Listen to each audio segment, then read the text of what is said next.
Good evening, everyone. My name is Matt Poland, and I have the honor of serving as the Chief Executive Officer of Hartford Public Library. Welcome to this town hall and the state of our community, the problem, the discussion, and the resolution. I want to share a few thoughts with you about why having this discussion in the public library is so important.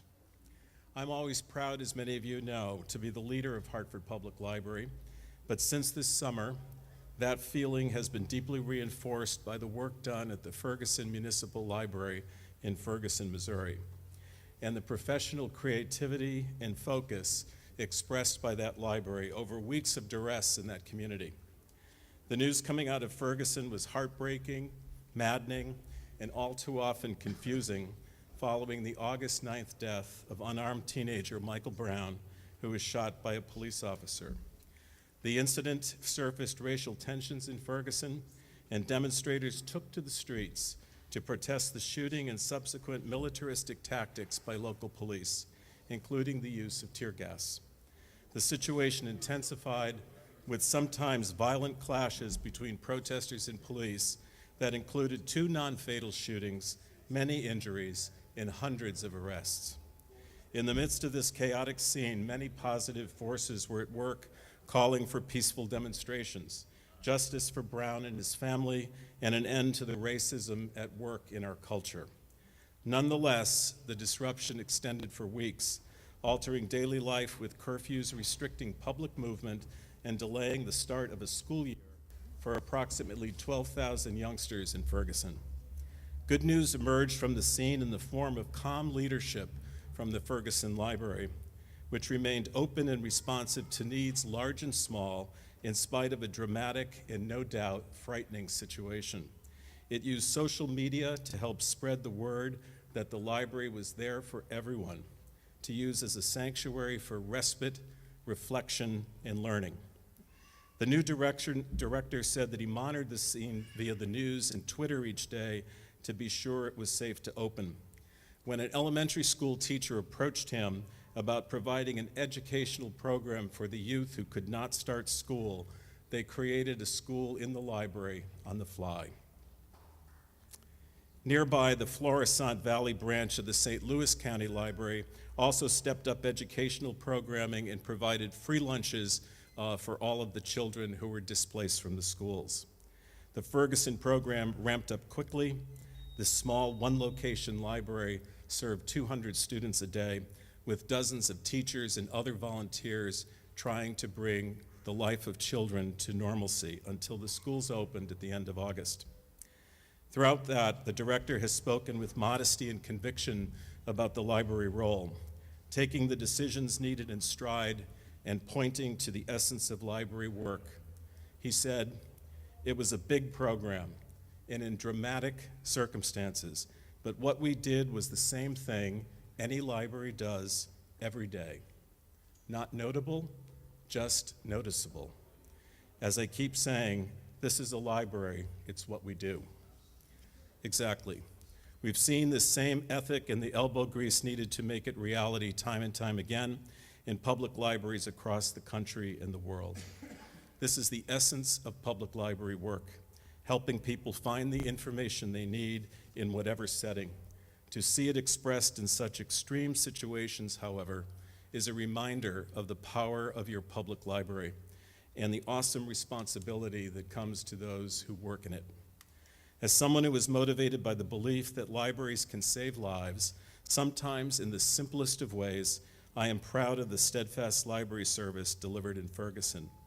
I am moved that at the core of the social and civic unrest that left the community feeling unsafe at worst and unsettled at best, one institution provided a refuge, not by changing, but by doing what it does every day. I am thankful that the public library, there for everyone, let the people of Ferguson know that their city cared. And that's why having this community conversation here at the library is so important, because we do the same thing every day here in Hartford, with or without a crisis. And we look forward to helping create a community that models living together in peace and equality. Thank you again, and welcome to the library. And now let me introduce State Representative Brandon McGee, who will moderate tonight's conversation.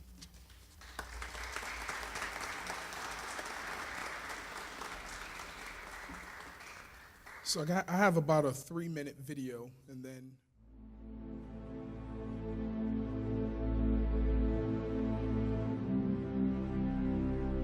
every case of police brutality against a Negro follows the same pattern. They attack you, bust you all upside your mouth, and then take you to court and charge you with assault. What kind of democracy is that? What kind of freedom is that? What kind of social or political system is it when a black man has no voice in court, has nothing on his side other than what the white man chooses to give him? My brothers and sisters, we have to put a stop to this. And it will never be stopped until we stop it ourselves. I think you'll find, sir, that there will come a time when black people wake up and become intellectually independent enough to think for themselves, as other humans are intellectually independent enough to think for themselves. Then the black man will think like a black man, and he will feel for other black people. And this new thinking and feeling will cause black people to stick together. And then at that point, you'll have a situation where when you attack one black man, you are attacking all black men. And this type of black thinking will cause all black people to stick together. And this type of thinking also will bring an end to the brutality inflicted upon black people by white people. And it is the only thing that will bring an end to it. No federal court, state court, or city court will bring an end to it. It's something that the black man has to bring an end to himself. Reverend Andujo, please come.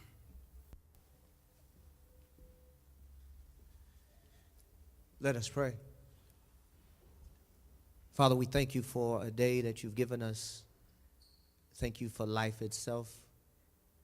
Thank you for the ability to see, to think, to reason, to be in charge of our own selves, at least as we can put our minds to it. Help us as we discuss, and let us remember the words of Isaiah. Come, let us reason together. As we reason together today, we pray, God, that we realize that it's not a matter of black and white. It's a matter of life and death. We realize, God, that you seek reconciliation for all of your people. Help us, God, not to stand on so strongly on our own side, but to realize that sometimes the answer is somewhere in the middle. And that, God, if we just stop fighting for what we think is always right, somewhere, Lord, we can reconcile. Help us to drop every ill feeling, every feeling of ill will against others, no matter what race. And let us, God, love one another as you have taught us to do. Because love seeks not her own. We thank you, God. Guide us now as we discuss. In Jesus' name, amen. Thank you, Reverend Andujo. That's the pastor of Phillips Metropolitan CME Church in Hartford. A few disclaimers. How about everybody say hi to somebody next to you? Y'all breathe a little bit, everybody. There you go. Breathe a little bit. Breathe. Life is going to be great. But a few disclaimers before we move forward. I know many of you have referred to me, which I appreciate so dearly, and it's very humble of each of you as your state representative. But tonight I am removing that hat, and I am Brandon McGee, the president of Beta Sigma Lambda's Educational Foundation, all right? And it's very important that you all know that. I am not State Representative McGee on this evening, which is hard to do, but I am your community leader that's going to help facilitate a very, very difficult yet important conversation about race relations, our frustration, but more importantly, how do we move our community forward, okay? Y'all with me? No? Okay. So thank you all for joining myself, along with the members of Alpha Phi Alpha, Fraternity Incorporated, and if those of you, those brothers that are out there, just wave your hand, please. You're somewhere. There you go. They're over here, my right, your left. Thank you so much. We're so honored that we're all here. And I think there are other Greek organizations that are in the house as well. I don't want to begin naming all of them because then I'll forget. So if you can just stand up, we want to recognize you as well. Thank you so much. Thank you. Deltas, Sigmas, Kappas. Yeah, AKA. See, told you. I'm going to get all this out the way because we need to hear what's happening in the middle of this room and even above you. I personally would like to thank the Hartford Public Library for hosting tonight's meeting, and we're all appreciative of the Hartford Public Library's mission and focus on community. Definitely a community hub here at the Hartford Public Library. Tagline is a place like no other. We have also this evening several representatives from different organizations, civic, faith-based, elected officials that are here, available, not for us to point fingers, but how do we engage in a two-way conversation about transforming the Hartford community. And I'll constantly repeat that point. Is something going on with these mics? Because we're like going, all right. Let's change it. All right. A little better? So I just want to be sure that we all understand the importance of this conversation. You'll notice that these seats are empty. We have about 4 to 5 folks that'll speak. They have 2 minutes. Everybody say 2 minutes with me. 2 minutes to talk about some of the programs that they support, that they lead, and they wish to share with you so that we can continue to change the negative perceptions that have plagued our neighborhoods in light of the race relations that have been happening. I'm talking about racism. I'm talking about the relationships between our police officers and our young people of color, and even folks in our neighborhood. And so we even have the chief of police here to talk a little bit about the philosophy or the community policing philosophy and how we as a community could really work alongside those that serve us, but also that are there for us, okay? So we want to talk a little bit about that. My dad, who's here, he's also a police chaplain. He told me don't use this word, and I'm gonna try not to use it, Dad, but I may mess up. But let me tell y'all this. We are all very angry. Angry, frustrated about what's happening in Ferguson, in New York, North Carolina. Did y'all hear about the hanging in North Carolina? What's happening right here in Hartford, or what has happened in Hartford? Angry, frustrated. But it doesn't do us any good for us to remain in that anger and that frustration. And so tonight's conversation, we don't have the answers to everything, every question, every problem, every frustration that each of us may have. So this is the reason why all of you, black, white, Hispanic, Latino, West Indian, whatever, you're here because you care. And there were others that couldn't make it. They care as well. But this is the first of many conversations that we'll have on this issue. Okay? So, at this time, I'm going to call to the podium, and I promise you I will not belabor the point, but I will snatch the mic. You have 2 minutes. I'll get in a lot of trouble if I didn't read this. The Beta Sigma Lambda Educational Foundation, Incorporated, is a nonprofit charitable arm of the Beta Sigma Lambda chapter of Alpha Phi Alpha. This foundation focuses on scholarships, programs, and training and development for our members, but also the young men and women that reside in the greater Hartford area. To date, our organization, the Beta Sigma Lambda Educational Foundation, has granted well over $100,000 in scholarships to promising young people in the state of Connecticut, particularly in the city of Hartford. And so we're here for that matter to continue on these educational conversations, these real conversations that we face in our community, and we're proud sponsors of this evening's conversation.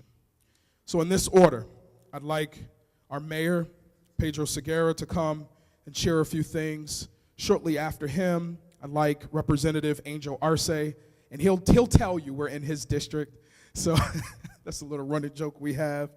He'll come up, he'll share a little bit, and then we'll have Chief of Police James Ravella along with Dr. Marshall Muntz, police chaplain, to come up. Shortly after that, we'll have Reverend Eli Mercado. He represents the faith-based initiative that's been happening here in our city, and we'll end off with Andrew Woods in that order. So remember your order. Y'all been to church before. We give you the order. Abide by it.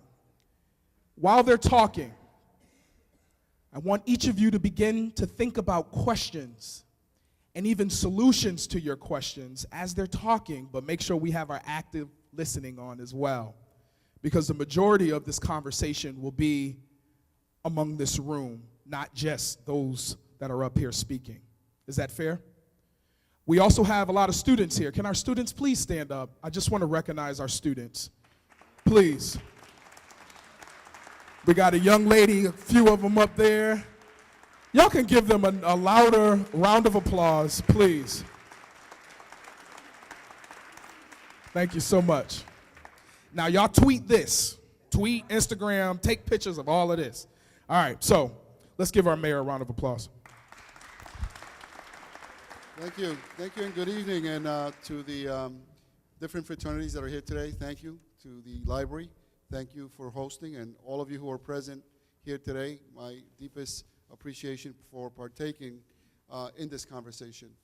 I think that it's time that we facilitate honest and respectful conversations that lead to prompt actions that restore public confidence, especially and most especially in our youth. I only have 2 minutes, so I'm going to go very quickly. I want to start by saying that when I hired the police chief, there were 3 things that I immediately put on his plate. Number 1, decrease crime. I think our community sent a very important message that we needed to reduce crime in our community. Number 2, to increase and improve community relations. That was number 2. And number 3, to professionalize and diversify our police department. Those charges that I gave him immediately. So just want to get to a couple of questions that have been asked of my office. We've been getting some phone calls. Number 1, the use of cameras. People have asked whether I support the use of cameras. I support the use of cameras as a good way to monitor interactions that happen between our police officers and our community that might be helpful in terms of creating a system that will protect both sides. I don't think it's just protects one, it protects both sides. So I support that. I've instructed our police chief and the grants management to apply for some of the federal funds that will be available for the use of cameras. I know that we need to do some negotiations with the unions. I've instructed our chief to immediately partake in those negotiations so that we can have that. Number 2, chokeholds. Chokeholds. Chokeholds are not allowed by the Hartford Police Department. Having said that, I didn't know that chokeholds were a practice anywhere. So my charge to the police chief is to find out what, if any, other practices might be part of our protocols that might create an unneeded risk to our community. So that is very important. Number 3, hiring of minorities in public safety is something that we need to move on quickly. One of the things that I've been asking the police chief, and as recently as today, I agreed with the superintendent of schools that starting in September, there will be in Hartford a public safety academy for our youth so that our policing community reflects the community that it serves. So that's something that's very important, and we will start that in September. We started this past summer with a group of 30 youth to get them working with the police, with the fire department, emergency telecommunications. We need to create a pipeline, a good pipeline between our youth, our community, to improve diversity in our police department.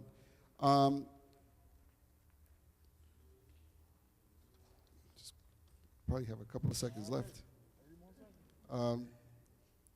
You know, I think that you cannot separate the conversation of law enforcement from the conversation of race in this country, even in this community. But I think you also cannot separate the conversation about income inequality and the lack of access to opportunities, and we have to have those conversations at the same time. So we're putting an application to the Obama administration for a promise zone in most of the area in the North End that is the most impacted by poverty and inequality in our city, not to exclude other areas, but we're going to start there. And we'll pursue that. We're working with Senator Murphy. The conversation of income inequality cannot be separated from the other conversations. Again, I want to thank all of you for being here, and I'm committed to working with my staff and working with the community and everyone to make sure that we continue this conversation, but more importantly, take action on what needs to happen. Thank you.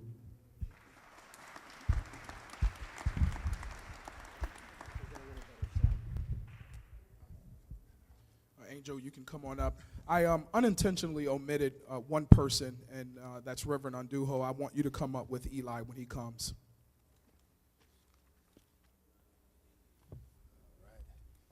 Good evening, everyone. I didn't hear you. All right, there you go. There was something that when I came to the podium, I was going to say, but Representative McGee beat me to it. But I'm going to repeat myself. All those young people here, stand up. Each and every one of you. I want everybody to give a louder hand to this youth for being here tonight.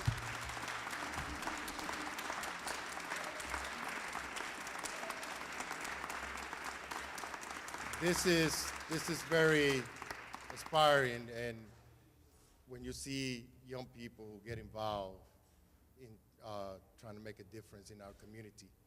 And I commend you guys for that, and I hope that you continue staying involved. Thank you for being here tonight.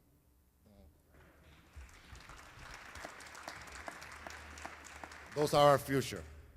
I was invited here tonight, and I am honored because I want to hear from our community. I want us to have those conversations on how we could work together for a better city. Make sure that, like the representative, my colleague, said, yeah, there's anger, but anger is not going to take us anywhere. We have to work together with the police department and our law enforcement and our elected officials on how we could improve it. Let me say that I lived these days back in the 60s. I lived them. We went through this. As a young kid, I saw the riot, I witnessed it, I lived it. And we don't need those kind of things again in the 21st century. But one thing that I learned by working together, listening to our community, having this kind of conversations, I believe that we could make this a better city, better police department.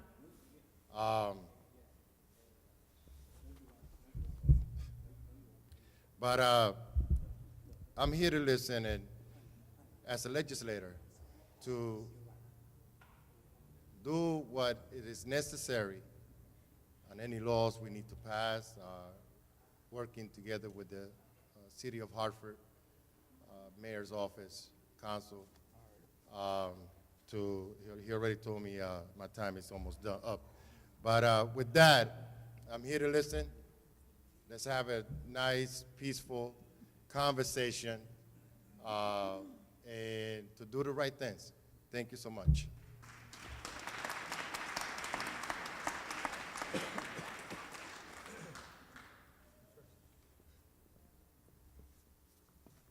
Thank you so much for letting me be here tonight. When I told my son not to use that word, that everyone was angry, I'm not sure that everyone is angry. Some of us are frustrated, and I just wanted to be very careful that we don't try to turn it into something that it's not. I am really interested in us having a very serious conversation where we don't play the blame game, but we make the same kind of noise in our communities when we do things to ourselves. It is really important for us to change the conversation and change the attitude. We have to get rid of statements like snitches get stitches. And I believe that's going to be where we really start. When we hold each other accountable, then it becomes easier to hold others accountable for how they act in our community. And I'll stop there.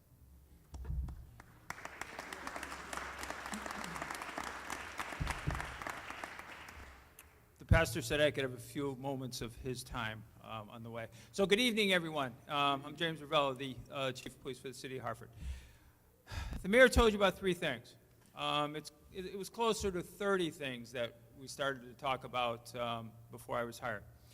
And what we're really talking about here is the concept of procedural justice. And that is really simply how citizens feel and how that they're fairly treated in their interactions with the police. And we're also talking about police legitimacy, the authority to maintain social order and to resolve conflict. All right, we're there, and to translate that into police language, I'll tell you, it's the right for a citizen to bring to an impartial police officer a complaint, to provide evidence, to provide witnesses, to have some fair, conflict of interest free resolution, and be treated with politeness and fairness. That's what we revolve around, and that's what my community policing model revolves around. And I do have to tell the mayor, when we talked about community policing, I really pulled the wool over folks' eyes in the city, but in a good way, in a very good way. Community policing was just one officer in one neighborhood, right? Much more than that. It's how we interact with our probationers. It's how we interact with our social care providers, the people in interrupt violence. How we interact with our school system, disproportionate minority contact. That was the very easiest thing for me to get right in the beginning. It's resulted in a 50% reduction in school-based arrests. And folks, that translates into disrupting the pipeline from school to jail. That's where that changes. And I'm full of statistics, but I want to tell you about a PAL initiative. Could be one of my most important initiatives going. And I have to credit a gentleman named David Jorgensen, who I like to fish a little, but David jumped right in the boat. He's a private sector guy that said, hey, listen, I want to help the kids in Hartford. And I looked at the back of his card that says PAL on it, empowering the youth of Hartford to reach the greatest potential. And he brought in with him Aetna, he brought in with him lawyers, he brought in friends of mine. It's a great endeavor. So let's talk about, today it's not about crime, it's about the community policing model and how we interact with our public. And it's about how we treat our public. And the police chief, like all the other police chiefs around the country, will tell you, we don't always get things right, folks. We don't. We always try to get things right, but we don't. But we try to. Touch on just a few little things. Cameras. 2012, we brought cameras into the city for a test. And then the union and I had conversations, and then the technology changed so quickly.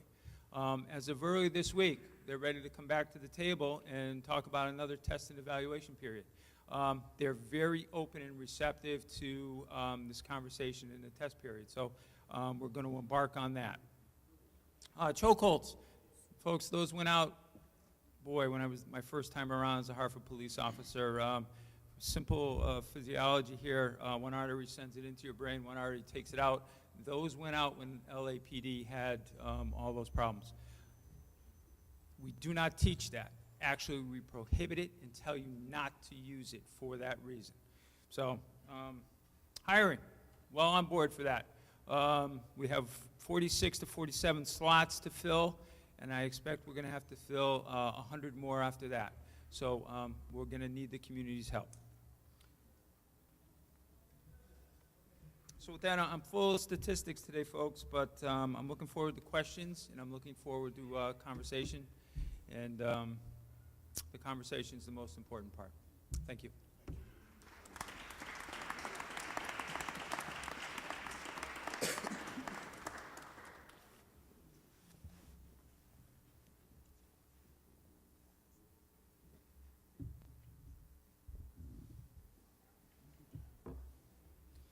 Good evening. First, I would like to start off by thanking Brandon McGee for this opportunity. And also, I would like to recognize members of the Faith-Based Initiative Steering Committee that are here. I would like you guys to just stand up and get recognized.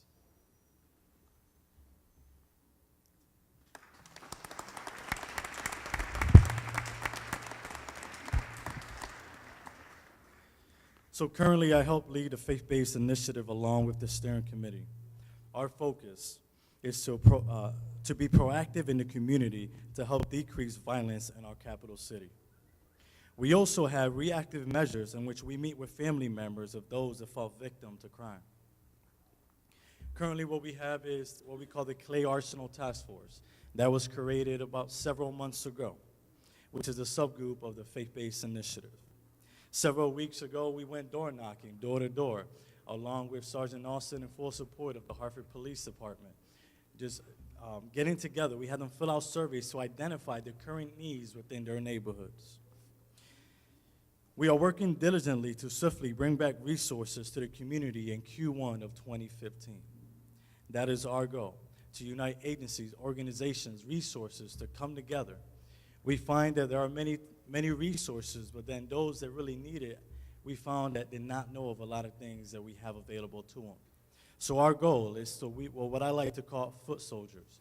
Go door knocking, make them aware of what's available. And that's our goal. It's really to conduct community peace walks, to let them know what's available. And some of the needs that we found were, after school programs. There were parents that did not leave their kids outside for reasons that we might know. So we're going to be connecting them with after-school programs for free of charge. And there's a lot of different things that we're working on. And I'm probably close to 2 minutes now. But we'll be here to connect. There's a lot more information at a broader scale that we could always talk after the meeting. Thank you.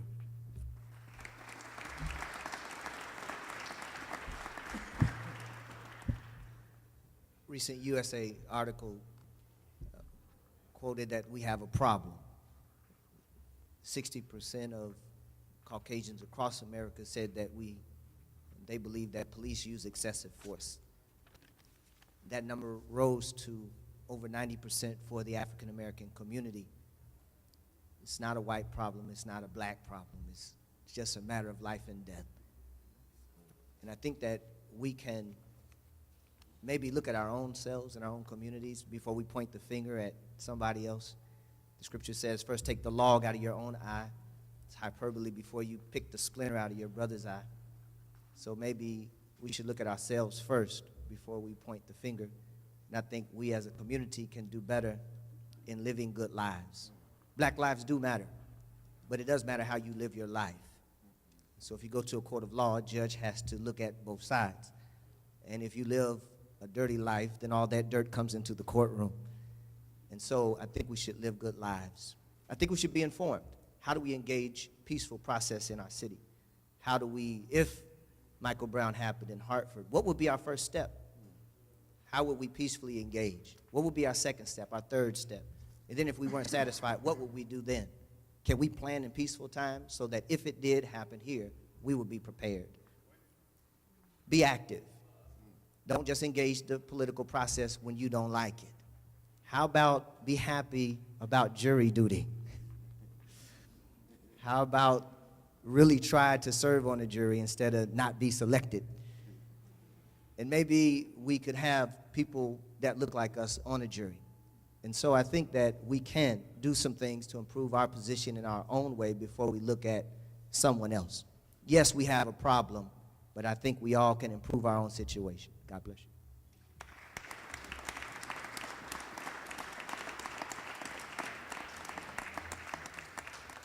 Hey, good evening, folks. My name is Andrew Woods. I'm the Executive Director of Hartford Communities That Care.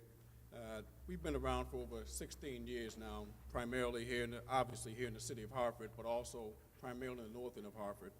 I started doing this work. I'm a trained mental health clinician, and I started doing this work over 25 years ago, mainly working with adults earlier on.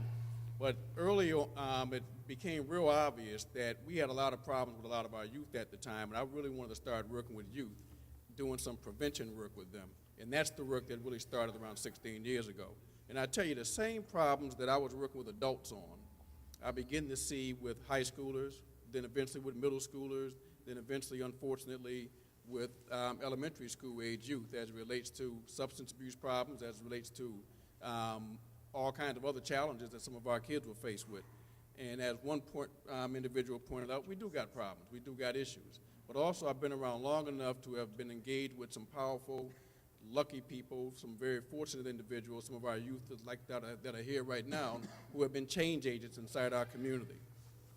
A lot of what we do as an organization is development, after-school programs, but also I head up what's called the Hartford Crisis Response Team, something many of you have never even heard of, I'm sure, and some of you have. When there's a homicidal shooting in the city of Hartford, myself and members of our team actually respond to make sure that families get the kind of supports that they need in terms of brief counseling, crisis intervention, along those lines. We have various partners, Hartford Police Department, our trauma units at St. Francis, other mental health providers, and so forth. And so we make sure folks get those kind of supports. We also do a lot of gang intervention work. We've been doing that more aggressively since 2005. But more recently, we actually launched in the city of Hartford over a year ago what's called, in the north end of Hartford, a violence-free zone. And that's based on a national model that specifically looks at a geographic area that, given an organization like ours that have limited resources, what can we do in a small area to make the greatest impact by collaborating with as many people as possible and then proving and demonstrating where we're effective at. And that's what we've begun, and that process has been going quite well for some time now with the Hartford Police Department, Hartford Public School System, mental health providers, and a lot of other folks as well. And so these are some things that we're looking at, that we have been doing, but we're also looking at, in my conversation with this gentleman and with Angel R.C. and others, how can we also look at citywide having concentrated efforts in areas that have some of the greatest challenges. And it's not about picking one side or another. It's really about, folks, where are the problems at, and how can we really laser focus in to get the resources where it counts, and so forth. And that's really a big thing that I'm in favor of. And so when I was invited here tonight, I certainly, wanted to be able to at least share with folks, one, our background as an agency. We're not brand new. The work we do, we're not brand new. We're out there 24/7, et cetera, and we're great partners with a lot of folks inside this room. And so I'm glad to be here tonight, but I also want to acknowledge a great partner of ours as well. That's Ms. Pat Kelly, who is the Executive Director of Ebony Horsewoman, who's also a CNN, champion. Thank you very much. That has represented our community very well. Thank you very much. And congratulations on your award. So at this time, before I move forward, let's give all of our speakers just a round of applause.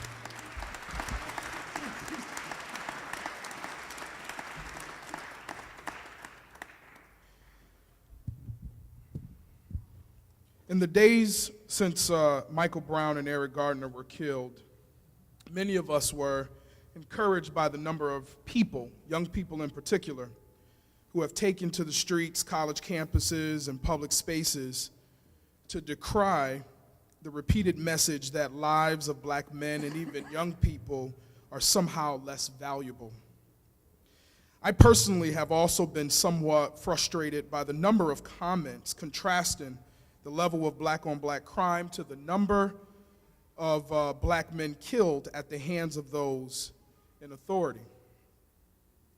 It's equally frustrating because many of those look just like me, but more importantly, that in my opinion, we failed to make the connection between the two. Of course, we should be troubled by the number of black and brown men killing one another, but the real question for tonight's discussion is if society constantly tells young men and even young people in general that they have no worth, how do we expect many of our people, our young people in particular, to see value in someone who looks like them? And the larger question is, how do we as a community combat the painful reality that is driven into the minds of our young men of color, our young people, and even those of you that are in this room tonight? And so that said, I want us to start this conversation. I see y'all questions, you all have been pondering on, but I just want to recap some of the comments that have been shared already. I've heard one speaker say we need to strengthen or enhance the relationship between many of our political and our public safety officers in the community, reinstituting the camera systems that we have, and that is coming.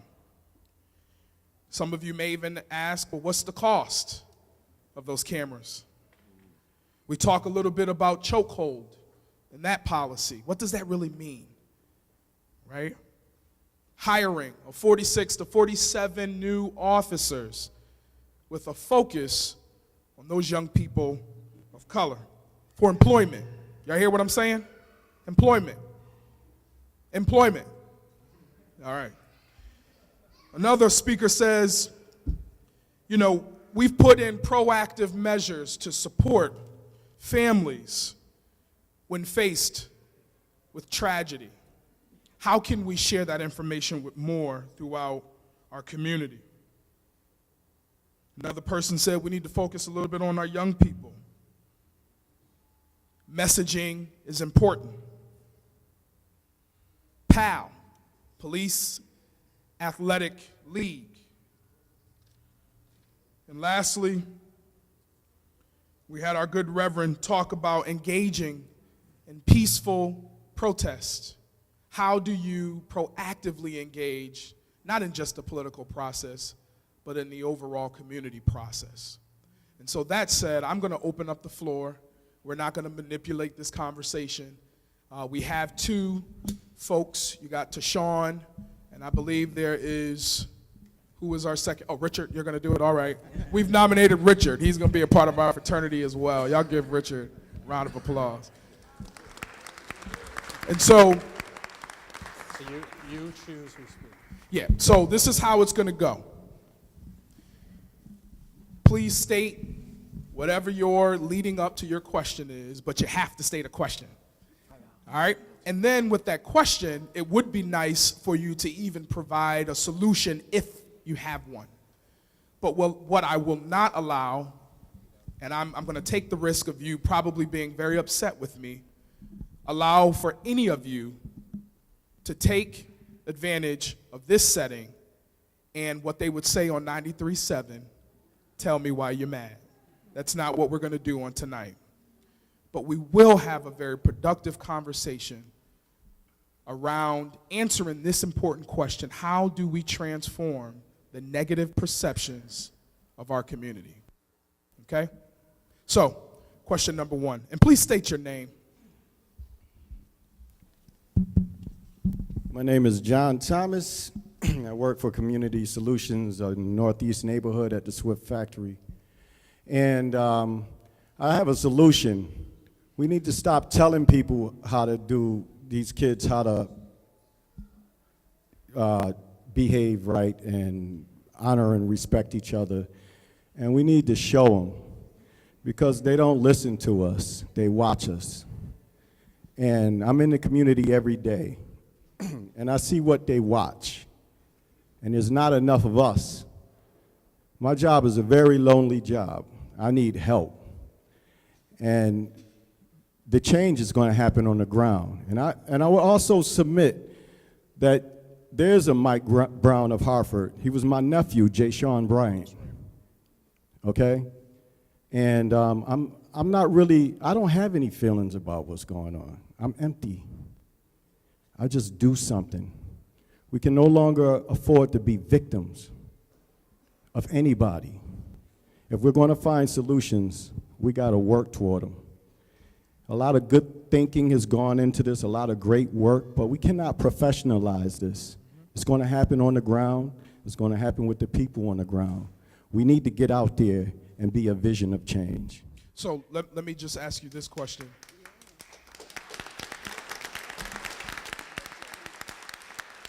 And before I ask the question, you'll notice that my head is down because I'm taking notes. The idea is to capture many of your solutions and to figure out how do we come up with an agenda that includes all of you as to how we are to move forward on this issue. Here's my question to you.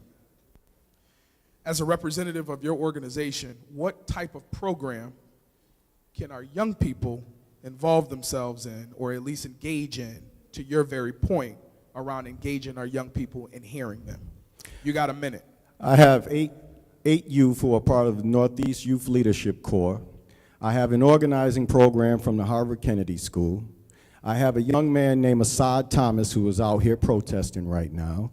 What we need to do is organize among the youth and create a movement, because the youth will inherit change. We need to teach them how to develop a narrative, how to share that narrative into a story of us, becoming us, and get out here and be a visible movement for change, and allow that movement to decide what that change should be. Thank you.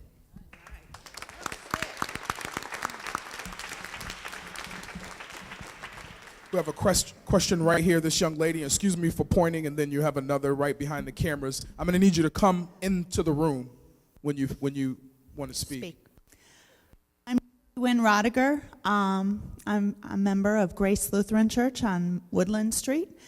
I want to thank my friend at Community Solutions. I've been part of that movement for 30 years. I worked down in Brooklyn on the Bronzeville initiation, walking the streets, talking to the youth, empowering them to be the voice of the future, to create the programs. The youth, they can create these programs.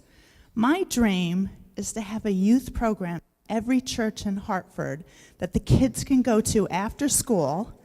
They can have a free meal. They can talk to a counselor. They can get the healing that they need so that they can become the people, the strong community members that we need. Thank you.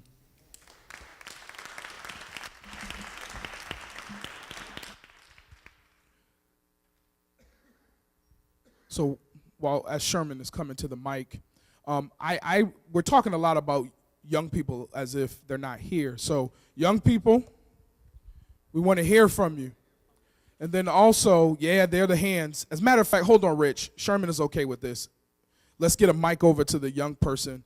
And then let's begin taking advantage of some of the individuals that are here, our chief of police, our mayor, some of our other folks, representatives of organizations, and ask very specific questions about their programs that they offer. Hi, my name is Quintasia, and I'm involved in the Junior Peace Builders program with the Peace Builders. I just wanted to mention that one thing that I like to do is I like to put confidence into my friends. Like, I like to talk good to them so they can up their confidence, because a lot of times when young people get involved in things, it's because they feel like no one cares and no one's there for them.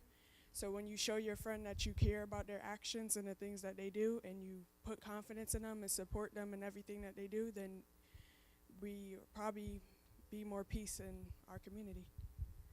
Thank you.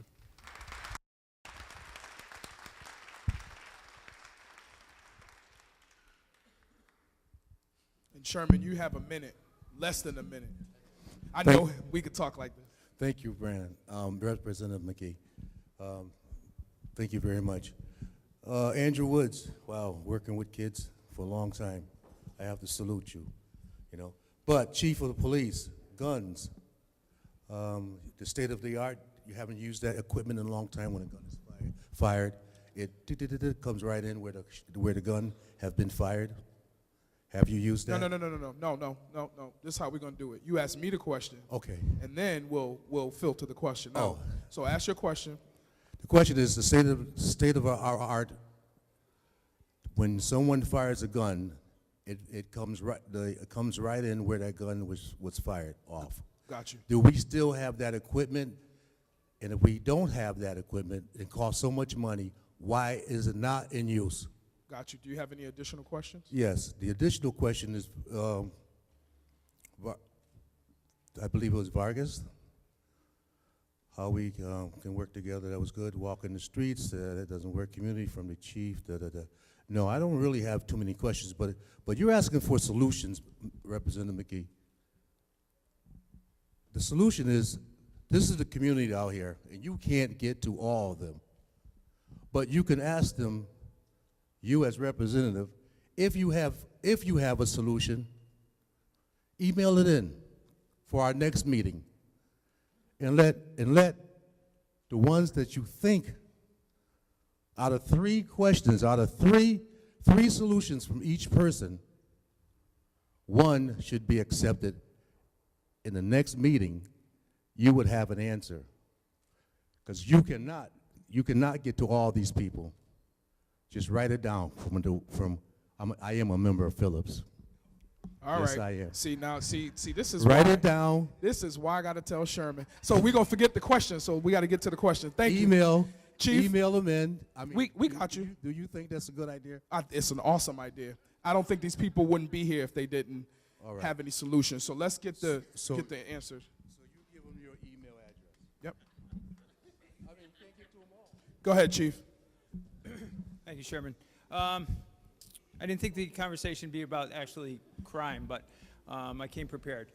Gun violence is it's huge on our radar. And Sherman's talking about the ShotSpotter system. But before that, we talk about gun buyback programs that are bringing guns out of the hands of our kids. We're seeing a remarkable reduction in homicides. We're seeing a remarkable reduction in people shot.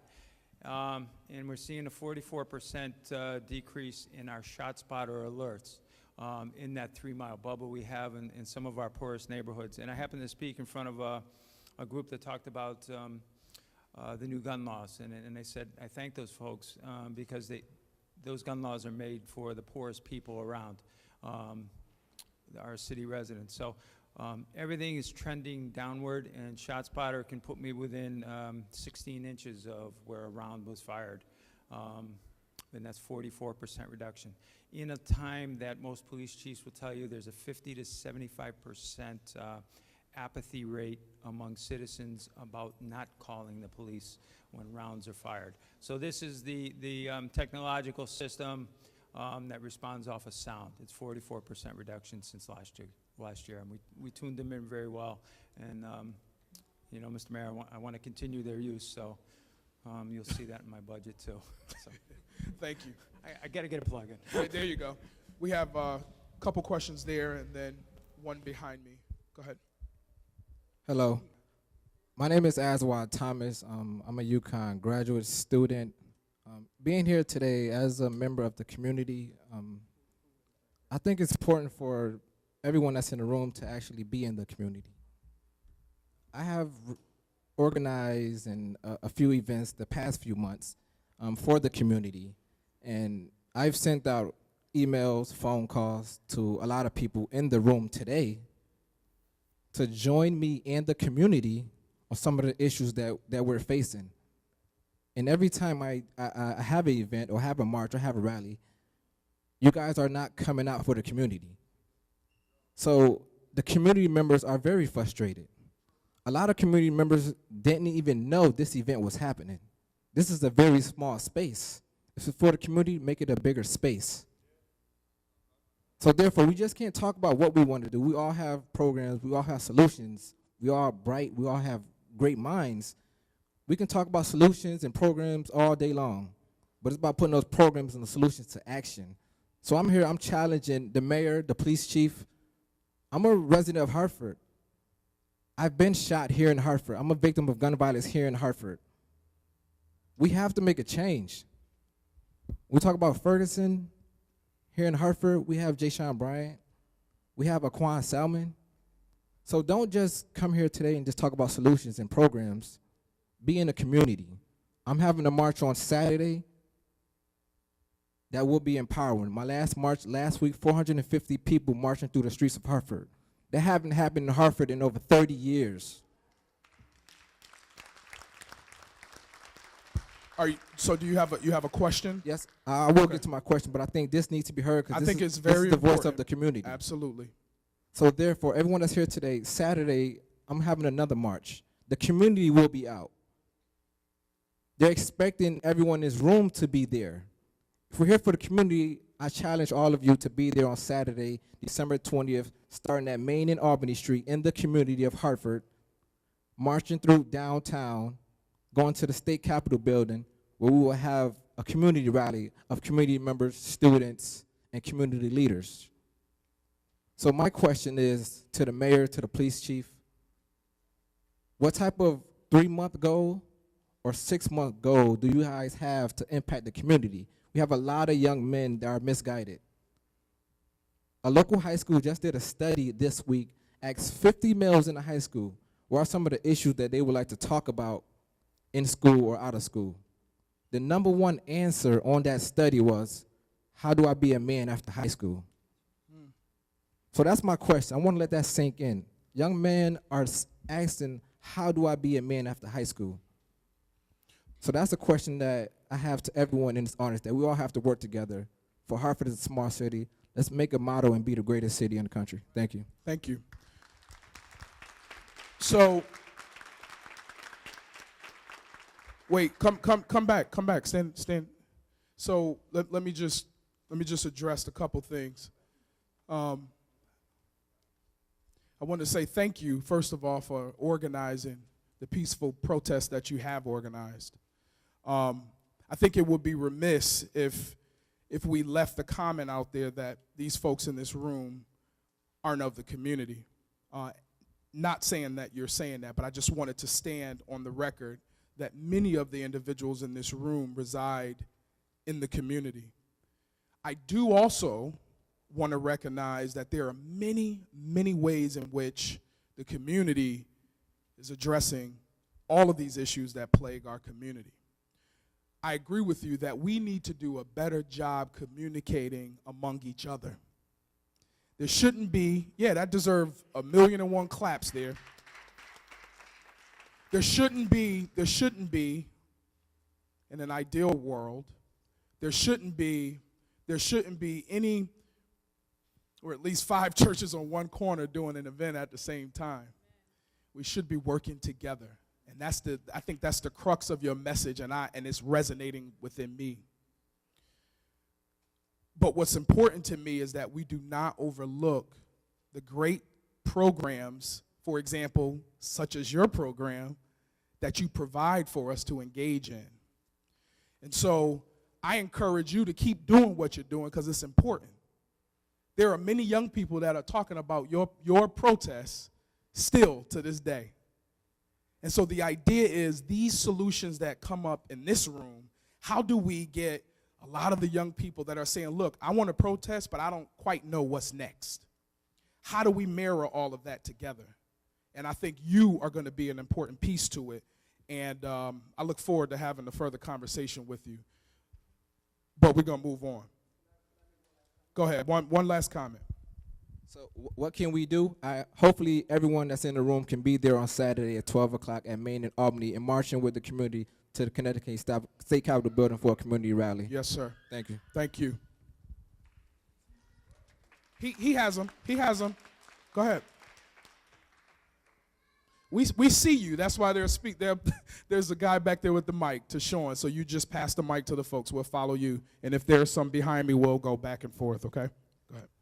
My name is Russell Williams.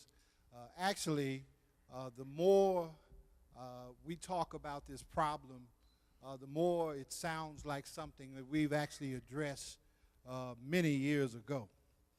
There are things in place, Representative McGee, that I think aren't given enough attention or there's not enough awareness about. The J. Sean Bryant issue you referred to, the Quam Solomon issue he refers to, was addressed in a federal consent decree called Centron. Centron gives civilian oversight of the police department, over the police department. It is something that is in place within the city. The mayor, the chief, they're all aware of it. So the question is, if you will, to the chief, is how do we make more of the police department aware of Centron, and how do we make this community more aware of Centron and what it was designed to do, which is obviously to have us as a citizenry interface with our public safety officials. The second issue is there are solutions, too, that have been presented and not acted on. I made mention in a forum just like this before in the past that we ought to be focusing on how to deal with the poverty that exists within our urban settings. And the mayor mentioned it in his dialogue earlier. You got to have at least a two-pronged approach to dealing with these issues, because people are desperate and they're living in desolate and very impoverished conditions. And so the desperation and the frustration comes out into the community at large. That being said, there is something called citizen land banks. Citizen land banks that I think all folks ought to be taking a look at. Citizen land banks actually empower the citizens. And just like they're doing development downtown north and those kinds of developments, why can't the citizenry create their own companies and use tax credits given by the citizenry to actually empower its citizens? There is a way to do it. There is a way to do it. So with that being said, the question to the mayor, if you will, is you got a list, why isn't there more consideration given to the idea of citizen land banks, which is offered through the Center for Economic and Social Justice, a think tank that works specifically with addressing the issues of poverty inside of urban settings. Thank you. Thank you. So, Chief, if you can just touch on Centron, and Mayor on the citizen land banks question that he had. Chief. So, Mr. Williams, we've had a lot of conversation over the last couple of years while I've been chief, especially over Centron versus Vaughn, and you're actually on the shooting review board for the Hartford Police. So, when I first came aboard, I paid an awful lot of attention to Centron Vaughn, and there were some neglects on our part. And what I did is I put a lot of attention into it right away. And I watch it from a much different angle, folks, as a police administrator. Centron Vaughn, yes, it resounds from the 70s. It has a lot of great ideas that fostered into process at the city police department, such as a robust internal affairs division. And we embarked on, I talked a little bit about PAL, but let me tell you a little bit about Explorers. And I ran into a whole group of Explorers. These are uniformed, non-paid city kids that participate with Hartford police officers. 7 of them want to become cadets, and these are our paid positions from 18 to 24 years of age, city kids that we're guiding into being police officers. So that's part of Centron Vaughn. But I watch it from the area of national consent decrees. And Russell, we've had this conversation.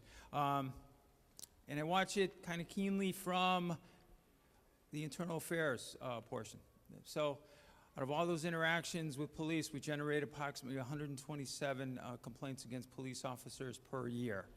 And I watch use of force very keenly. Less than 4% of those complaints are use of force, because we are above national consent decree standards, and that's where I want to stay. And Centron Vaughn, talks about training.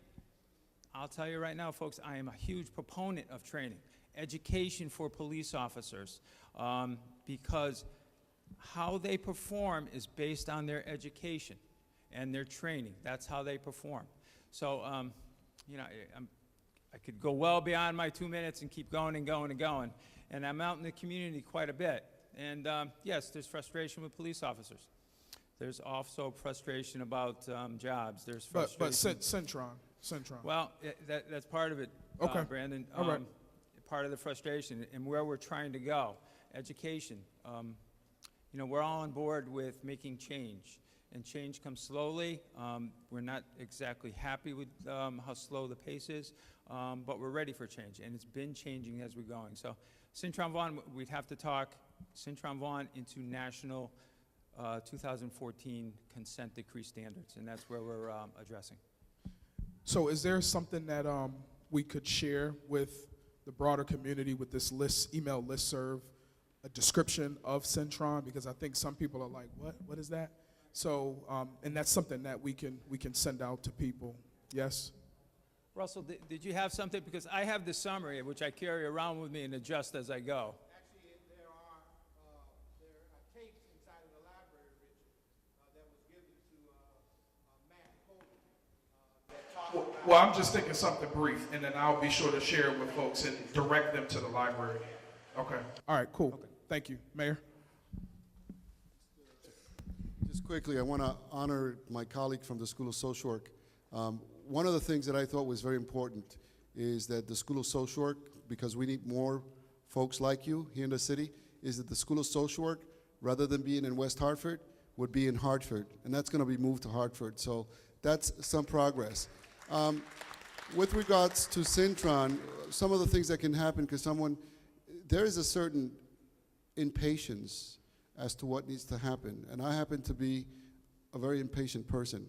When I've learned that if you have a project and you really push it and you really believe in it, that you have to be impatient, because people of color are 80% of the people in this city. 80%. I'm the only Puerto Rican mayor in the state. We have, what, 2 other African Americans mayors? New Haven and Weston, I think. Hampden. I mean, and as soon as we start to do some progress in our work, it's well, let me not go there. But what I want to say is that I have no confidence, I have no doubt that we have what it takes to create changes. The Public Safety Academy was an important thing for the Cintron. 20 years ago, that should have been done. It's going to happen this September, okay? So that's some progress. The hiring, I've already tasked the chief. Don't come and bring me a class. We have to do some serious recruitment, okay? So I just want to tell you that with regards to the housing, I've been working with the Hartford Housing Authority. We have over 40% affordable housing in this city. What we need to do is we need to make sure that the affordable housing that is there is decent housing that our people can live in under decent conditions, and that we create pathways so you're just not renting a place for a couple of bucks, that you have the income that you need so that you can buy a house, right? So other cities are doing some of that stuff. We're starting to do some of that. Westbrook Village, Bowles Park, present some opportunities. Nelton Court is the last public housing project. It's being redone. So there's some progress. Part of my challenge and my frustration is that oftentimes in order to implement a lot of the solutions that are before us, that I can see, I can smell, I can taste, can be implemented on the backs of our own community, because we have to fund all that stuff. So we get into this dilemma. But some of the land banks, what I'm trying to say is we might have different models to implement the projects, but we can get there, okay? And I don't know if I missed part of the question. Give it to Representative Douglas McCory. Because if the microphone gets too close to the speaker, come up. We'll get feedback if you get close to the speaker. So I'm sorry that I was late. I was at another meeting with a nonprofit organization trying to get some funding and get some programming together for our community. So I'm gonna take my 2 minutes. Apparently, that everybody got 2 minutes. That's it. So I'm gonna try to wrap this up in 2 minutes. So quickly, I am extremely afraid for what's going on in our society right now. And I'm also optimistic. And this is why I'm afraid, because I have a young black male son, and he has a whole lot of friends that I'm associated with. And also, I deal with a whole lot of black and Latino students because I'm an educator in our school system. And I'm afraid because I don't think people are talking to them about what's going on. And if we keep acting like what is happening is going to go away and not dialogue with them, they're going to become more and more frustrated because those conversations are not taking place in schools. They're not taking place in our churches. And this conversation right now is having among 90% of people here are adults. This conversation should be taking place with a number of young people because they are frustrated. But the good thing about it is this. There's a movement going on in this country, y'all, and it's being led by young people. Just like it was being led in the 50s and the 60s. It was being led by young people. And they're not happy, and that's a good thing. And they're focused, they're organized, and they're not happy. So what we gonna do? I hear a couple of things. I keep hearing people saying, well, we need more police officers of color. Do you honestly believe that if we just put more police of color on a police force, that's gonna solve the problems with our relationship with our young people? Now you guys know that's not gonna be the answer. These people grew up watching Rodney King get beat down. Okay? They grew up watching all these things that's been going on in our society. Yes, more police of color might help, but we gotta look at the training, the hiring, the psychological evals. All these things need to take place if we want to make effective change. Because we could talk about this all night. Another thing we need, employment opportunities for our young people. I'll sum up this. I was working with a 13-year-old. If you guys know, you know what I've done with education, with young men, the men's program, all those great things. I had a 13-year-old kid in my office, already caught up in the criminal justice system at the age of 13, already had his first brush with the law. I never heard a kid tell me this. The kid told me, Mr. McCory, if you give me a job, I'll do anything you want me to. At the age of 13, okay? This kid can be turned around, but they need opportunities. We need to give young people opportunities. We have an opportunity gap in our society. And we have an opportunity for our police department to come work with our young people, come into those schools, come into those churches, sit down with them, meet them at the Y, meet them at the Boys Club. That's how you make change. That's called real community policing. That's the definition of community policing. That's what we need to do. Because again, these young people are fed up. And I'm afraid, as a parent, if you're a black parent, I hope you had that conversation with your kids. They need to learn how to interact with the police officers. It might save their lives. They have to show self-control, restraint. Because a lot of our kids are angry. And their first emotion, their first reaction could be their last reaction. They need to be told that. We're not telling them that. How many people here has told them how to interact with a police officer? It's 7, 9 hands. But it's a lot they don't know that. And that's our responsibility as adults, to teach them that. We're not doing it enough because we're not engaging them. Because too many of us are afraid of them. You know they are. You are. You're afraid of them. But we created them. So why are you afraid of them? If you sit there and have a conversation with them, they're just like you. They want the same thing you want. So I know I went on my 2 minutes, Brandon, but it's worth it. But this is the real conversation that needs to take place. outside of here, but in where they are. We need to be at Capitol Prep. We need to be at Hartford High. We need to be at Buckley. I had a meeting you was there last week when we had the young men from Buckley. They invited me over to sit down and talk. And exactly what someone said, how do I be a man after I get out of high school? That was a question that they asked. So let's leave on that note. I'm done. So we're going to go back to the gentleman there, and then we're going to come back up here, and then there are several other folks. But let me say this, and then you. Messaging is important, and all of your solutions are important. But we had young people here, and I don't want to overlook the young people that are still in this room and the 25 of them that were here.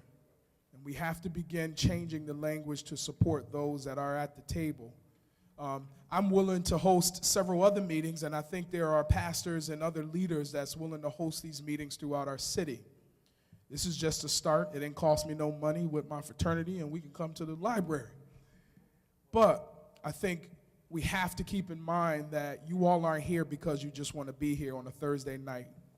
You're here because you want to see positive transformation in our community. And I'll keep saying it. All right? Yes, sir. You can't answer the phone and ask the question. No, sir. It's on you. My name is Patrick Hamilton. Ever since I came from Jamaica, 1970, I've been working in the community. As a matter of fact, Oswald Thomas, I used to coach his father. And Oswald was in my class at Weaver High School in 1998. So I'm one of those adults. I'm not afraid of young people. I'm a substitute teacher that I've been in practically all the schools in Hartford. I'm not only a substitute teacher, I'm a certified science teacher that I've been sort of trying to get into the system. I came in almost as a teacher at HTLA. And if those who know the school, HTLA is very hard to teach science. I don't want to cut you off, but I just want you to get to your solution or question. I'm getting there. Okay. So I'm still kind of searching, to do the greater good. Whether it's as a science teacher or outside. But I know it has to be something to do with the schools. In 1981, the Martin Luther King Soccer League, I was one of the founders for that. Not only the Martin Luther King, but the Cricket Hall of Fame was started in that same year. And I was also one of the founders for that. And those organizations are still around. I'm still a board member of the Cricket Hall of Fame, where the chief of police was there recently. So I'm still searching. I have spoken to the mayor when the Cricket Hall of Fame had a function in October about trying to do something with cricket. Kevin McCaskill is an administrator. I went and met with him, and what he did, he sent a memo to all the principals about meeting me and about trying to do something for cricket. So that's my next. One of your solutions to. Okay, so the solution is I've been a substitute teacher. I have about 50 or so that have expressed interest in so I'm trying to organize the clubs, all the clubs. So do you have any information that if these individuals are interested in doing that, they can see you after the meeting? Right. Okay, And, so let's. So I'd like to, whether it's the mayor or the police. Yep, he has his staff here. I think they've taken note, and we'll be sure to connect you. But anybody who has an interest in that type of youth programming or even adults, you can see this gentleman here. Thank you very much. Right. Oh, no, hold on. We got a question. They respected you. Go ahead. Right here. You got 2 minutes. Thank you. Good evening. First, I want to start by saying that I want you all to repeat this. Today is a good day for a good day. Can y'all say that one more time louder? Today is a good day for a good day. So what does that mean to you? Okay. So when you wake up every morning and you say it's a good day, what are you going to have? All right. So that's one of the things that I want to talk about within the time frame that I have is that I want to keep us focused on the fact that we can have a good day any day, and that the solution really is our mindset, how we think about ourselves, how we think about life, how we think about others. And when we start thinking about ourselves in a way of self-love and treating ourselves good and treating others good and treating life good and allowing life to treat us good, then we'll wake up every day saying today is a good day and experiencing that. So basically what I'm trying to say, or not what I'm trying to say, what I'm saying is that the focus is not on problems. We don't have any problems. And it may appear that way based on some of the experiences that we've had. But the truth is that there is only a solution. And when there is a solution, there can't be a problem because you're focused on a solution. You focus on what you want rather than what you don't want. And the more you focus on the things that you want rather than on what you don't want, then you'll start to experience the very realities that you want to create for your lives and for the lives of others. So I'm not against anything that anyone is doing. I'm not against rallying or marching or any of that. I'm grateful for the solidarity and peace that's coming from all of these marches all around the world. I think it's beautiful personally. But I want us all to stay focused on the fact that today is a good day for a good day, and we can have a good day every day. And the focus is on your mindset. Change your mindset, change your reality. So keep your mind focused on the very things that you want to create rather than on the things that you don't want to create. I'm Dana Rondell. My organization is Wisdom in New Dimensions. I'm the lead minister and founder of Wisdom in New Dimensions. I'm also an inspirational writer, speaker, and author. I do have books out that teaches you to guide your mind towards positive realities. I also have what we call our Healthy Lives campaign that focuses on keeping our minds disciplined to the point where we can create healthy lifestyles, healthy realities. Thank you for the floor.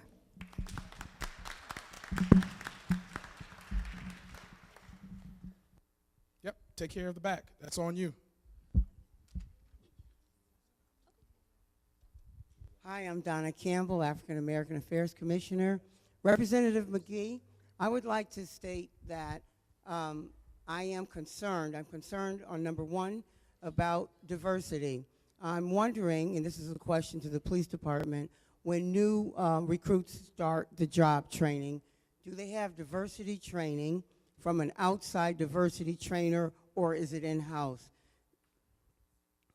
And then the next question I have is, in Hartford, I think we all know that there are probably, there are many churches, just about one on every corner. And I would like to know why the clergy in Hartford, our leaders, because you know, back when we were marching in the 60s and all, the churches, and even way before that, the churches have always been the stronghold of leadership. People will gravitate to the church and to what the church is saying before anyone else really can get their ear. So I'm wondering, on that note, where are the church leaders? Why are, I think I checked with my, my statistics, there's only 2 churches in Hartford that are open throughout the week for programs and activities for youth. Only 2 of all the churches that are around. I may be wrong, but that's my last count. That's another point. And then my last point is, where are the parents? We have a huge parent problem. Parents come to the schools, but most of the times when the teachers have talked and we've interacted, many of the parents come to defend their children and not to learn, listen, and have dialogue so that these particular issues can be addressed at a very early age, in a very early stage, when children's minds are being formulated. Parents need to be talking to their youth. That one big question that you stated, what am I going to do when I turn 18 to become a man? What will I do? Parents, tell them before anybody else has to tell them. They're your children. You brought them here, so tell them. Thank you.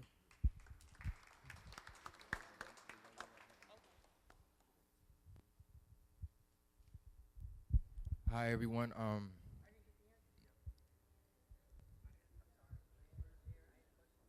Oh, it was so long. So before he goes, wait, before you, keep the mic, because I want to hear the young person, but I think she had two questions, right? One for the chief of police, and then the other was sort of about the need to have our parents to become more involved. But I think, clergy, to become more involved. Let me speak there, because I've worked for a Christian nonprofit for a very long time. I'm also a director of operations at my church, which is the Citadel of Love on Barber Street. Many churches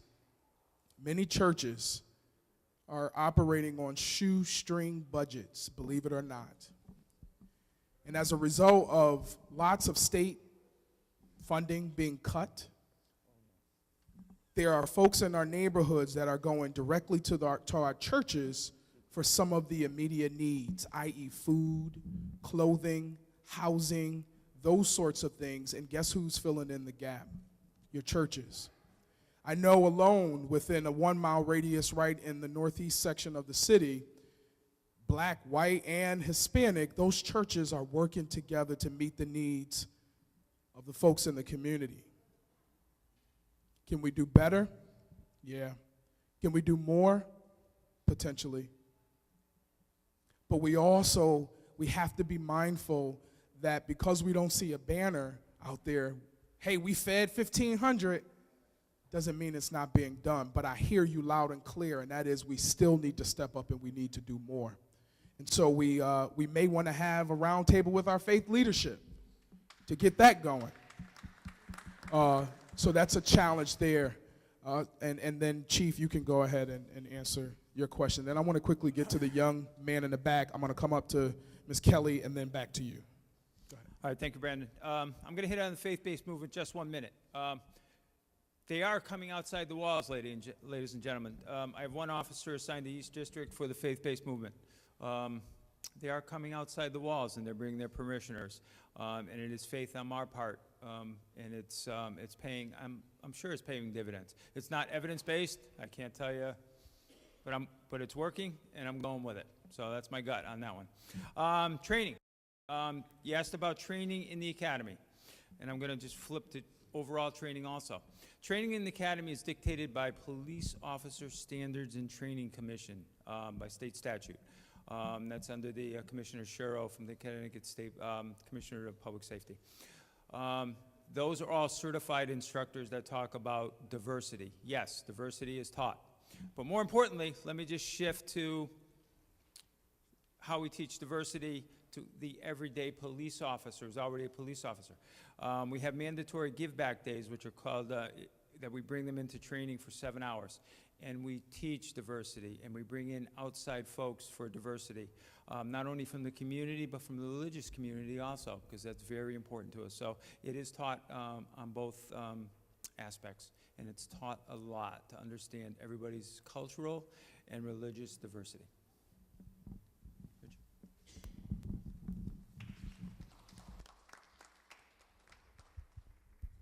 Hi, everyone. My name is Alexander Velasquez. I am a junior peace builder with Compass. My question is on enforcing the use of cameras. My question is how big of an impact will be made in our community, and what differences will be made? And I question it because just last summer, caught on footage, a young kid, a youth, was tasered after having his hands by his side. You know, he wasn't showing no signs of aggressiveness, none of that. So I'm questioning that, and that, again, my question is how big of an impact will be made in our community with enforcing the use of cameras? Great question. Chief? I thought we were going to run out of time before somebody asked that question. Very good cameras. It's a much bigger issue than just body-worn cameras. It's cruiser cams. It's cameras in tasers that capture both audio and video. It's cameras that we hope officers are going to wear, and it captures 30 seconds before there. So I'm a member of what we call Police Executive and Research Forum in the United States, a lot of chiefs from all over. And they feed us information almost daily on camera use and exposure to other police departments. It's a huge issue. It's a huge issue for privacy of our victims, privacy of our witnesses, privacy for sexual assault victims and any other witnesses that go with it. Statistics around the country indicate that 93% of officers that have complaints against them that use cameras are exonerated. 5% are in that gray area where it could go one way or the other. 2% are in that area where we're going to find the officer chargeable on a policy and procedure violation, up into and including probably dismissal. So it's an interesting area. There's a lot of complexities to it. There's storage complexities, there's FOI complexities, there's a lot to go through. That's why when the union agreed to a test and evaluation period, the second one from 2012, the technology has already changed from 2012. I can't use those cameras. The new ones are better and faster. So it's a broad issue that is developing very quickly in the United States. So if I started in 2012, I am in favor of using them. I cannot predict what it will, how it will impact.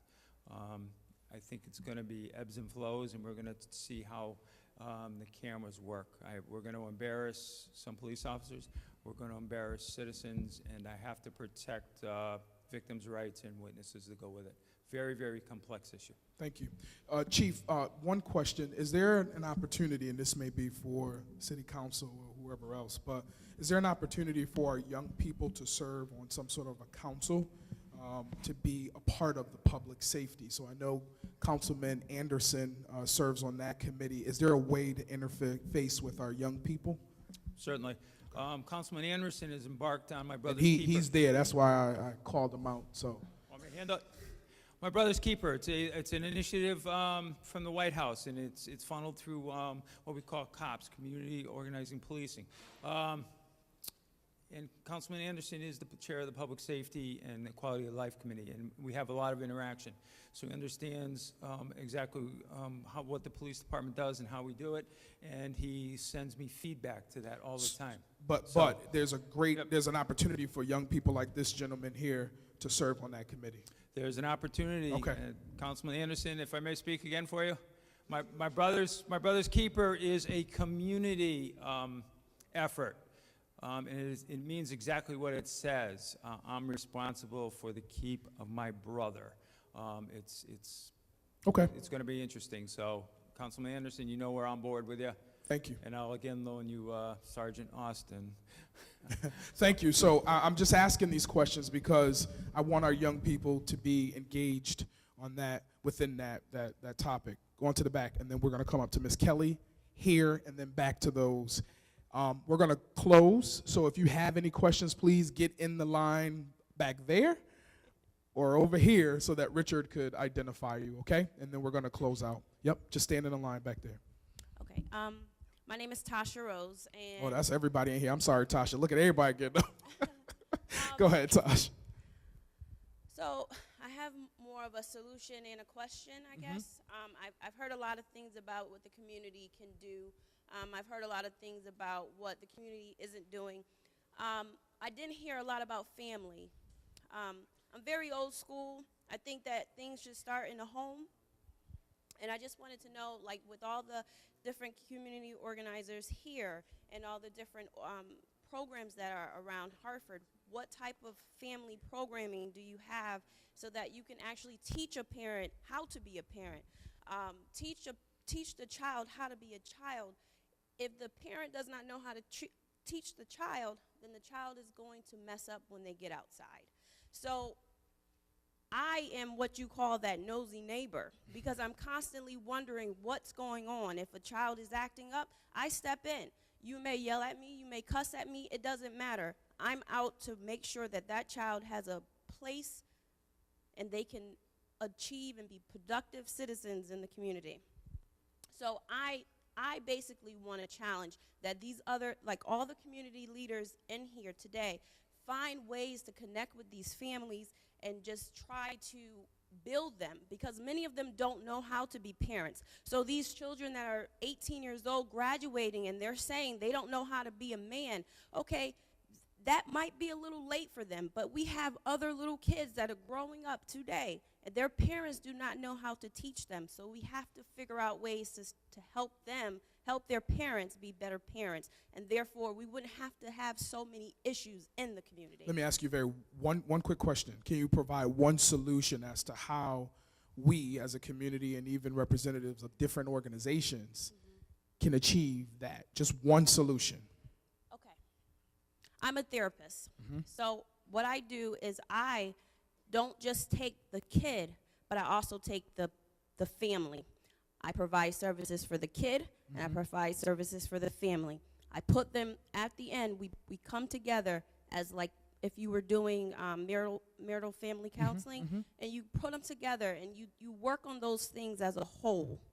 You can't take a child out and have someone teach them, but not teach their parent and their family. Because the stuff that they're bringing back in, the parent or the family may not understand it. So if you're not teaching them the same things, the concept will not work. Gotcha. So that is my solution. Thank you so much. We're going to come up to Miss Kelly. Where is she? Oh, you got to come around this way. Come on, you on CNN. You got to. Good evening, everybody. I really tried not to say anything, but I'm a daughter of a Baptist minister, so I can't 2 minutes. talk. We love you, Miss Kelly. I'm confused by a lot of stuff. This is a very good forum, very good, but I'm still very much confused because we have not talked about the root cause. We've talked about a lot of symptoms. We have not. This is a systemic problem. It has been in the makings for decades. I'll give you a hint, though. In 1966, I left here to join the United States Marine Corps. I left Hartford, Connecticut. When I came home, I saw a sign that said North Hartford. And I thought, what the heck is that? Where's North Hartford? I missed my turn. That's a clue. But here's a real problem, and this is for you. We're in winter, summer is coming.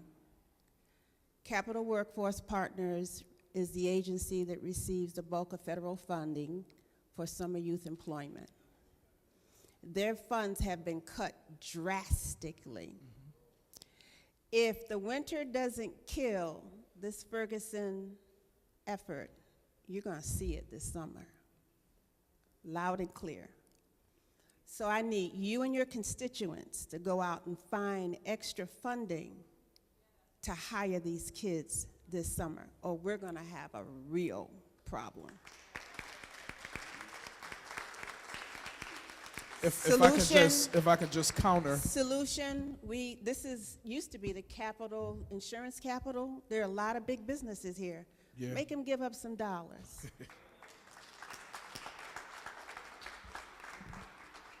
Thank you. You can give it to Rich. And she made a very great point. And so I'm just going to change that you to we need to begin advocating, and that is getting some letters prepared so that we can write to the federal government and really figure out how do we do it together.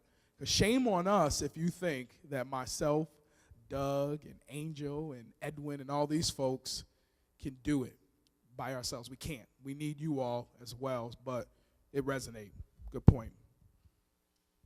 No, I don't want the camera guy to get me. So here and then over here. Go ahead. 2 minutes. And thank you all for staying as long as you are. We're going to be wrapping up shortly.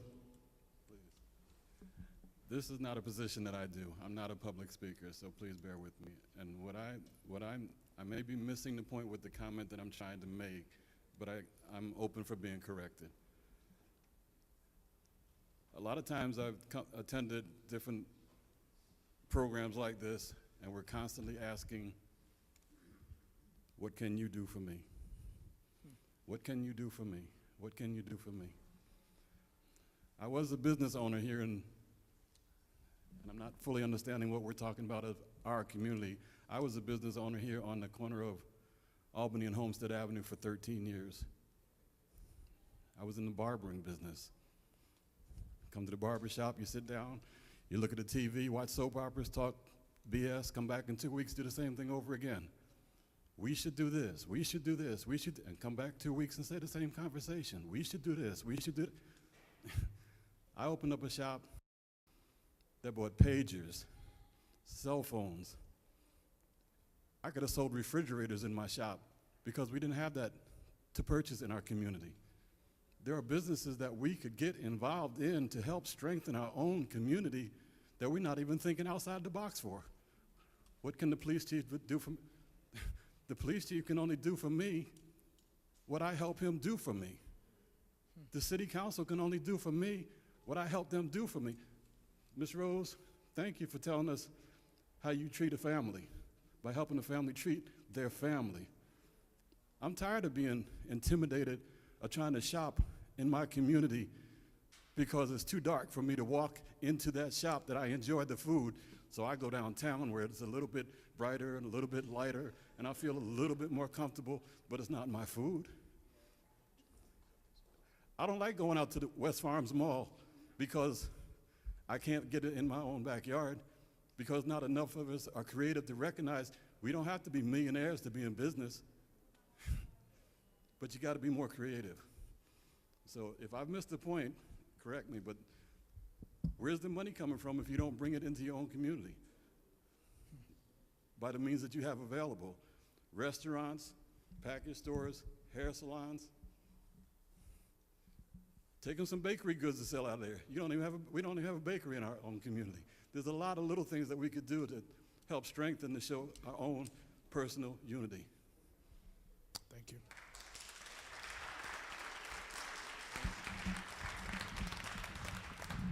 Representative McGee, Alyssa Peterson, thank you so much for organizing this. And Bernadine Silver, she's not here, but she got me out tonight. Very quickly, the solution is money, okay? This city needs money. The programs need the money. Ms. Kelly needs the money. The police chief and his PAL program need the money. The faith-based organizations need money. All your organizations that you all represent here, the library needs money. I want to do an experiment. In the old days, we used to go to City Hall. I still go and crab. Everybody knows that. But I'm alone a lot of the times. We used to get the Urban League or go to them, or we used to go NAACP. We knew in the old days who to go to. One Chain, AHOP, Hill Housing. Myself, I don't know who to go to anymore to create change. So I want to do an experiment. I'll put a website up, Facebook page, whatever. I know where the money is, okay? I know how to get the money to this community, but I don't know how to outreach or who to outreach to anymore to help me get the money.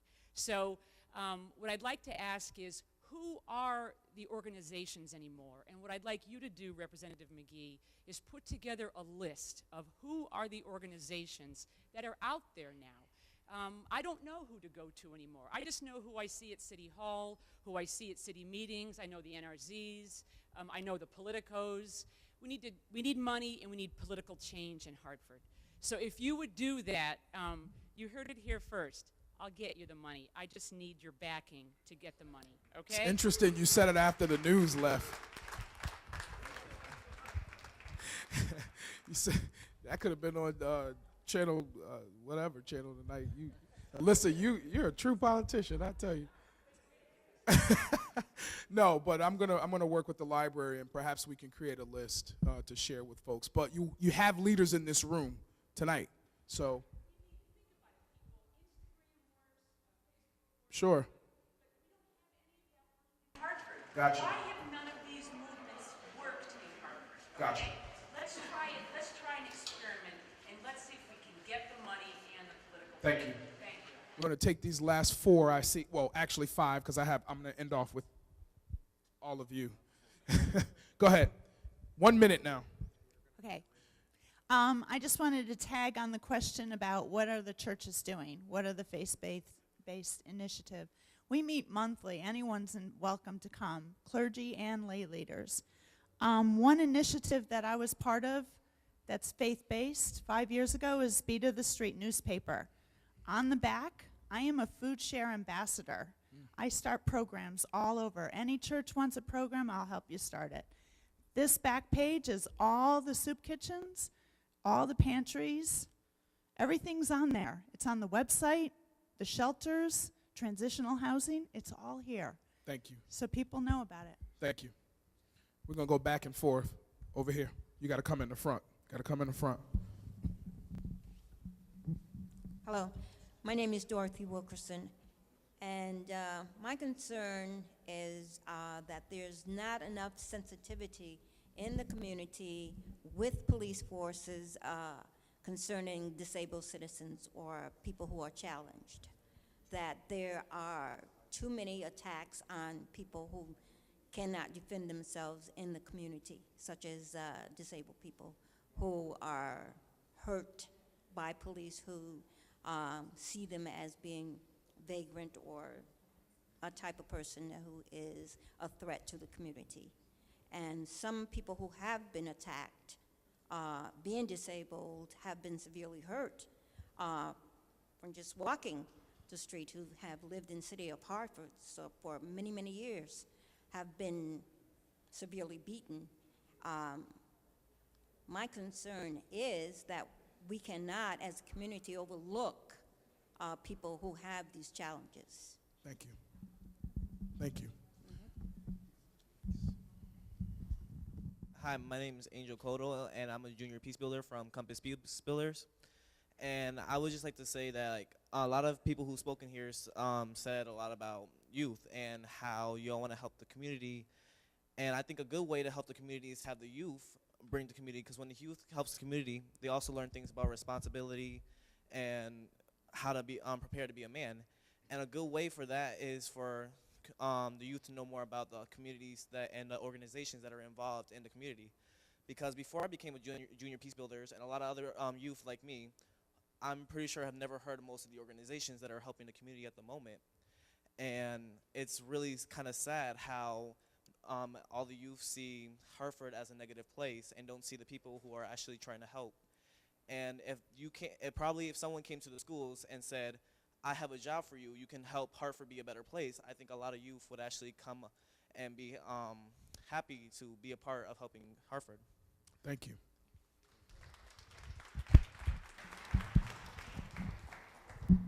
Hello, excuse me, my name is Eric Wilson, and I'm representing Hartford Communities That Care. I'm a working in progress youth, you could say. And I'd like to add on to what we can do as a solution. And what was mentioned was employment, which is a great solution to most of the problems, but also promoting that these programs are out here. I mean, I could see 1 or 2 signs of a couple programs, but that's not enough. Nobody knows that these programs even exist. So we need a further push and a further help on promoting these programs. Thank you. John Bonelli. Great forum. To me, a central point is power and access to power. And as these universities move to Hartford, I do work at UConn, we need to demand of those universities and the existing ones here that there be pipelines for local youth to get in the door and have education. If they're going to settle here, demand of them. I also think we need to direct our marches onto the universities, onto the resourced entities like the corporate community to say you needed to have a pipeline for employment for youth. If we don't demand of our Congressman Larson to convene some kind of gathering of all of these major institutions to say at this moment, this urgent moment, we need those resources brought to bear on for Hartford residents, this whole effort will fail. We need to demand that the moneyed interests put their actions into Hartford, and we've been saying this for decades, and they haven't done it. I think a full assessment of how many jobs exist in the city of Hartford, how many are held by Hartford residents, needs to be done, and why is there that gap? I know it's going to be minuscule. Look at New Haven. They have a huge gap in employment for local residents. Let's put them on notice and direct the marching as what to the corporate steps. Thank you.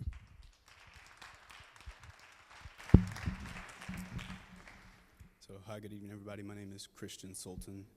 I think one of the solutions that we have for helping shift some of the economic hardships that Hartford is facing is for the high schools and other schools to readily advertise ways that there are other prestigious means of making a living than going to college, like vocational schools, trade school.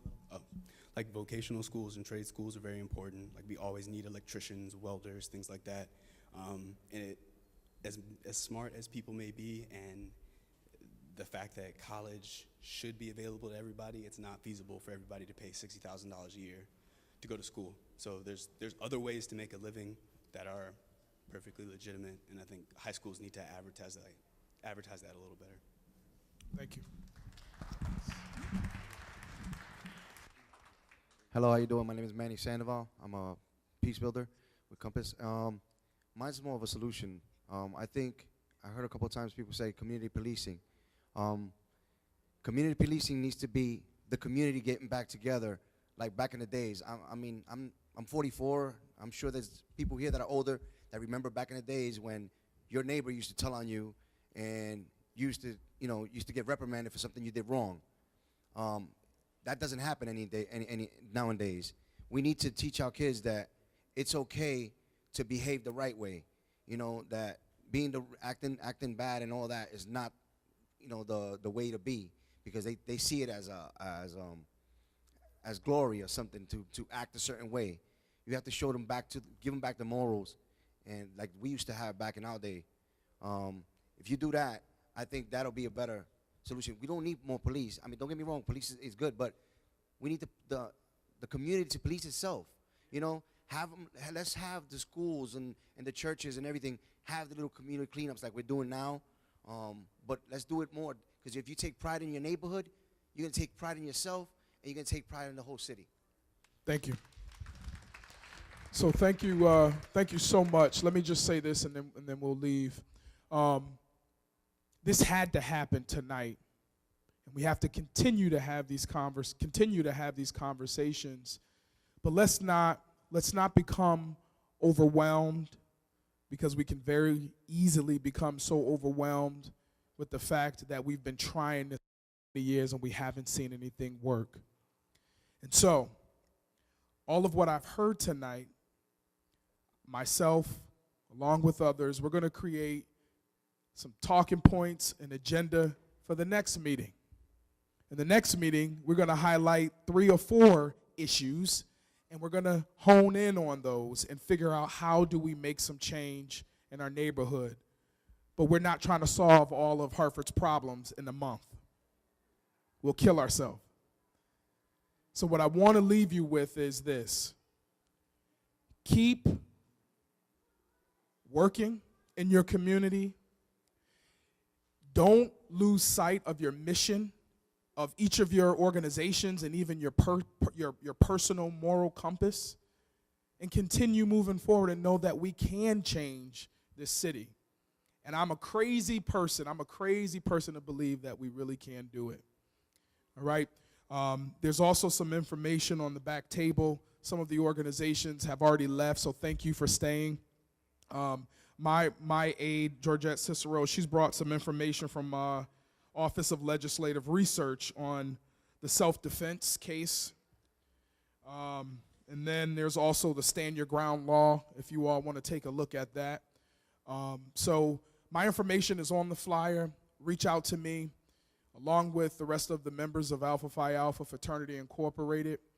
And thank you so much, Hartford Public Library, for hosting us and allowing us to stay here beyond 7:30. And give yourselves a round of applause.